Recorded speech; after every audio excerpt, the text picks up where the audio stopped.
ce que je dis à chaque fois, c'est qu'avant, on était tous collègues, maintenant, on est tous concurrents. Il y avait très peu de, entre guillemets, coups de pute avant. C'était tout simplement parce que ça ne se faisait pas.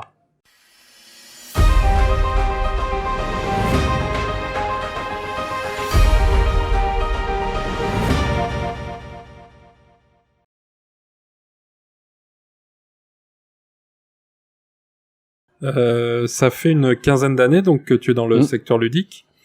Quel regard portes-tu sur son évolution?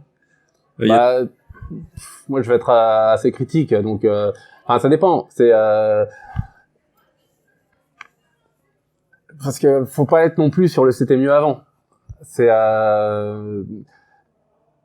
ce qui est sûr, c'est qu'il y a beaucoup plus d'argent qu'avant. Mais donc les acteurs, alors ils en vivent pas tous beaucoup mieux parce qu'il y en a beaucoup plus d'acteurs aussi. Donc voilà, même s'il y a un beaucoup plus gros gâteau, là c'est un banquet maintenant. Mais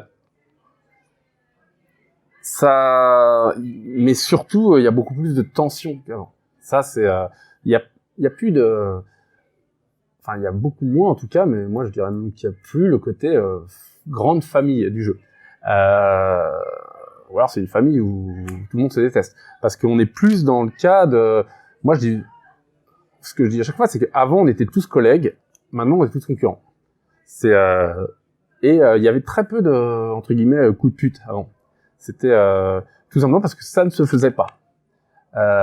Sauf que les enjeux ont fait qu'il y a des choses qui ne se faisaient pas avant, qui commencent à se faire parce que, au final... ça se fait pas, mais si c'est légal et que c'est rentable, pourquoi je le ferais pas finalement? Je vais pas rentrer dans les détails, mais on va dire qu'il y a des choses qui ne seraient entre éditeurs, notamment sur des jeux qui se ressemblent beaucoup, qui ne se seraient jamais fait juste parce qu'on considère que on aurait considéré que justement simplement sur le mode du ça se fait pas. J'aimerais pas qu'on me le fasse, donc je le fais pas. Ce qui a changé la donne, c'est que mais je le fais pas, mais jusqu'à combien? À partir de quelle somme, finalement, je vais mettre un peu de côté mes principes. Voilà, donc, je dirais, alors est-ce que l'argent salit tout? Oui, sûrement. Je vais être très franc. Mon niveau de vie en 15 ans, il a littéralement explosé. J'étais vraiment ce qu'on appelle un galérien, et aujourd'hui, je gagne très bien ma vie. Donc je peux pas cracher sur cet afflux d'argent. J'en profite. Je suis un de ceux qui, au final, je vois bien la montée de Monolith, etc. Je profite. Ce serait moche de dire de cracher dans la soupe.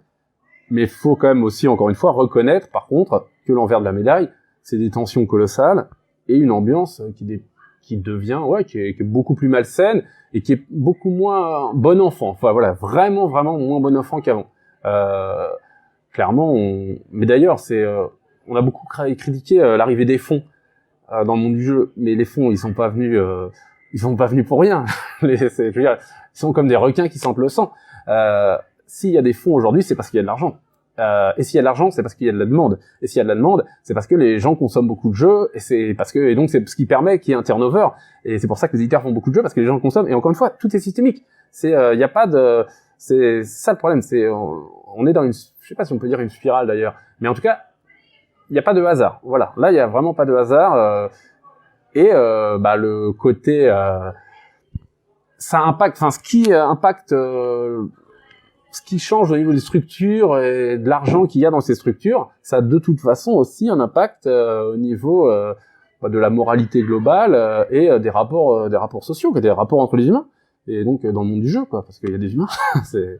Arrivent ensuite les bâtisseurs Moyen-Âge, toujours en petites boîtes métalliques. Ouais. C'était une contrainte de création ou c'est juste que le projet s'y est prêté? Non, c'était... Ah tiens, faut que j'y pense ça. Il y a eu ça a été si on va dire que ça a été une contrainte quand même parce que moi je voulais refaire des trucs dans cette en fait ça me plaisait, cette gamme elle me plaît. Voilà, elle me plaît notamment parce que cette gamme j'y ai participé aussi, hein. On a à l'époque c'est à l'époque de Timeline et de Megamix, C'est même avec Guillaume, on a cherché ce format-là qu'on a soumis à Erwan et tout. Ce format, on allait chercher dans des usines chinoises par internet ce modèle. C'est pas et donc je voulais aussi quelque part m'approprier la gamme. D'ailleurs, je la phagocyte beaucoup. Et c'était, j'avais jamais fait de jeu de gestion et donc c'était un petit exercice pour moi. Voilà, c'est vraiment le minima du jeu de gestion. Mais les bâtisseurs, moi je suis très fier des bâtisseurs en fait. C'est moi faut que j'en refasse un parce que il y a des trucs que je dois faire. Mais c'est un truc qui marche. Aujourd'hui, un bâtisseur en France, enfin, on va dire, une unité de bâtisseur, ça se vend mieux qu'une unité de timeline. Les gens se rendent pas compte. Cette année, on fait beaucoup. On va dépasser les 25 000 en France cette année sur l'année. Alors que c'est ce que je disais à Alain tout à l'heure, parce que je croyais énormément en Inventeur, et finalement Inventeur, on a vendu 6 000, puis 2000, et là on est resté, on a démarré haut, mais on est quand même dans cette courbe classique. Alors que bâtisseur, chaque année, j'en vends plus que l'année d'avant, même du 1 qui a 4 ans. Et ça, c'est quand même bon signe. Et je suis très content de bâtisseur en fait. Je suis très content par exemple de l'accord avec BGA, où BGA, j'ai mis sur BGA, j'ai claqué plus de 200 parties en 3 semaines. Parce que alors je joue pas, mais j'aime bien jouer. Je suis désolé, ça peut paraître super. C'est pas un problème d'ego en fait. C'est un problème de goût. J'aime bien ce que je fais, sinon je le ferais pas. Je fais ce qui me plaît en fait. C'est ça aussi la grande liberté, c'est de faire ce qui te plaît. C'est un truc vraiment, c'est incroyable. C'est incroyable. Mais voilà, bâtisseur, bâtisseur, c'est peut-être un petit jeu qu'on peut se dire à la con, mais moi ça fait partie de mes trucs où je suis fier par contre. Là, autant tu vois Red Hot, je peux te dire je vais pas dire que c'est une erreur parce que si j'avais pas fait Red Hot, j'aurais sûrement jamais pu faire la suite. Mais autant bâtisseur, je pense pas que ce soit une erreur. Et tu vois, on a beaucoup critiqué le fait que en fait, à l'époque de bâtisseur, j'avais un peu lancé les tours. Je sais pas, je pense que je suis désolé, mais je pense que je suis un des premiers à avoir vraiment fait ça massivement, des Tours de France avec un jeu avant sa sortie. Et tout le monde disait beaucoup de gens disaient mais c'est trop il y a trop de com et tout. Il doit son succès à sa com. Après, on a complètement laissé tomber la com. J'ai vendu cette année 2 fois plus de bâtisseurs 1 que la première année après les tours. Donc c'est pas que la com à un moment. Enfin, je veux dire, je veux bien faire beaucoup de com. C'est vrai que je fais beaucoup de com. Mais après, je fais beaucoup de com aussi parce que ça fait partie aujourd'hui, malheureusement. Mais si tu fais pas de com, il y a tellement de jeux qui existent que la com, c'est même pas le but, c'est même pas de dire mon jeu il est bien, achetez-le. C'est simplement de dire regardez, il existe. C'est parce que t'as tellement de jeux que si tu ne fais pas de com, de toute façon tu n'existes pas et que tu peux te retrouver avec le meilleur jeu du monde. Si les gens ne le connaissent pas, de toute façon ils les sauront pas. C'est le problème de la multitude, c'est que dans une forêt trouver un arbre précis c'est chaud quoi.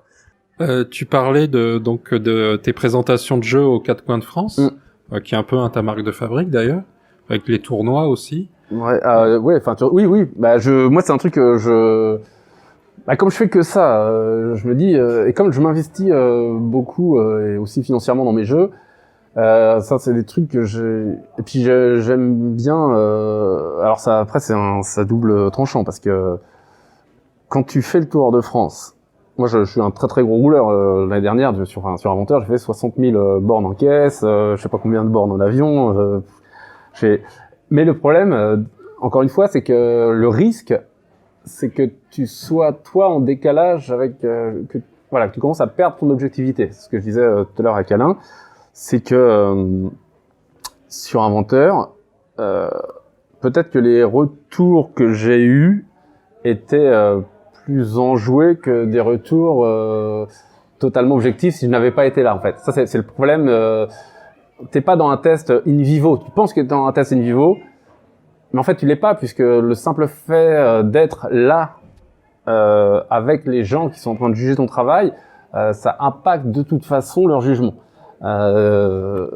Donc il faudrait trouver des façons de faire plus en aveugle, mais à la fois c'est compliqué parce que mais c'est compliqué parce que ça veut dire aussi, comme t'es là ça te sert de toi d'avoir une idée de ce que ça vaut, mais en même temps, ça te sert de communication. C'est un mélange des genres qui fait que c'est que c'est un peu, ouais, je dirais que ça risque d'être un peu trompeur. Moi, voilà, j'ai pas de problème à te dire, je me suis un peu trompé sur Inventeur et si j'avais su à l'époque, en fait, c'est très simple, hein. Si j'avais su à l'époque, j'aurais fait beaucoup plus de bâtisseurs, parce qu'on était tombé 2 fois en rupture très vite, parce qu'on avait sous-estimé. Et par contre, j'aurais fait mon Inventeur. Voilà, Inventeur, en 1 an et demi, il y en aura plus, mais je pense qu'on le retirera pas. Parce que j'ai surestimé le jeu, et pourtant je me souviens parfaitement, j'étais vraiment persuadé que c'était une bombe, quoi.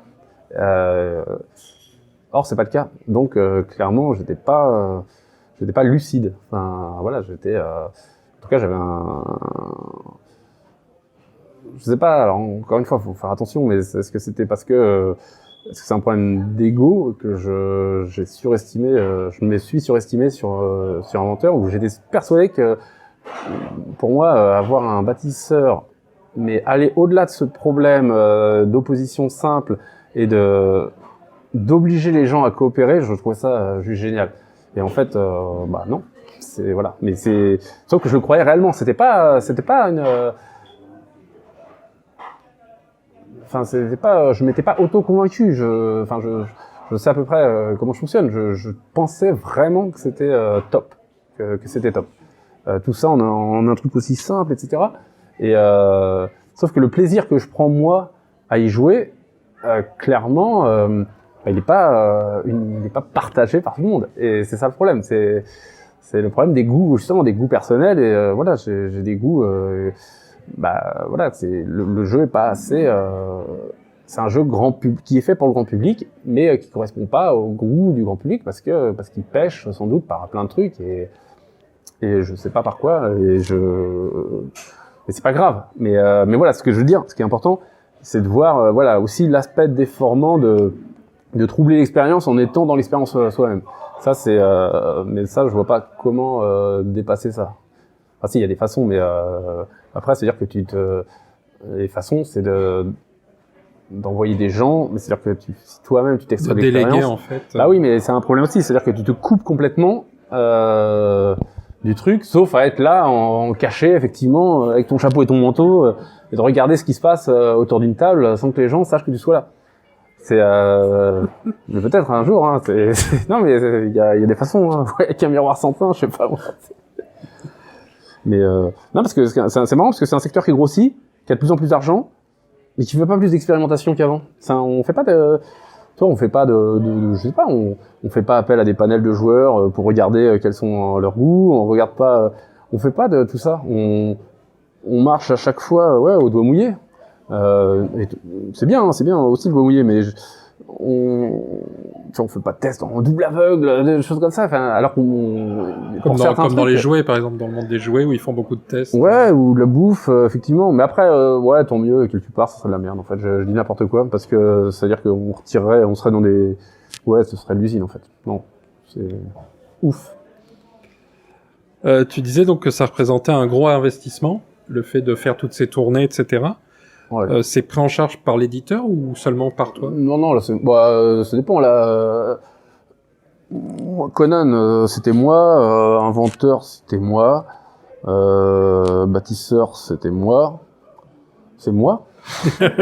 Mais oui, mais c'est moi. Mais comme je suis plus ou moins coéditeur souvent sur les trucs, ça fait partie du truc, quoi. Enfin, voilà, c'est pas.